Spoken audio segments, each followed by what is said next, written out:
రుద్రంగి గ్రామ ప్రజలకి నేను చెప్పదలుచుకున్నది, నమ్ముకున్న సిద్ధాంతం కోసం, కాషాయ జెండా కోసం సుమారుగా ఈ రుద్రంగిలో వందలాది గోమాతల్ని కాపాడి ఎన్నో రకాల కేసులకు ఎదుర్కొని కూడా ఇలా ముందుకు రావడం జరిగింది.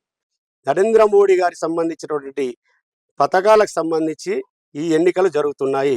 నరేంద్ర మోడీ గారు ఇవాళ ఇన్ని పథకాలు, ఇవాళ రేషన్ షాప్ నుంచి పడితే ఇవాళ వేసిన సీసీ రోడ్లు, డ్రైనేజీలు, స్ట్రీట్ లైట్లు, గర్భిణీలకు సంబంధించినటువంటి పోషణ వ్యవహారాలకు సంబంధించి ఇవాళ డంపింగ్ యార్డులు, గ్రామ పంచాయతీ బిల్డింగులు, శ్మశాన వాటికలు, వాటర్ ట్యాంకులు, ట్రాక్టర్లు, మీరు తీసుకున్న పిఎంఈజీపీ లోన్లు, మీరు ఏదైనా తీసుకున్నా అవన్నీ నరేంద్ర మోడీ గారి పథకాలే. ఈ రాష్ట్ర ప్రభుత్వాలకు సంబంధించి ఒక్క పథకం లేదు.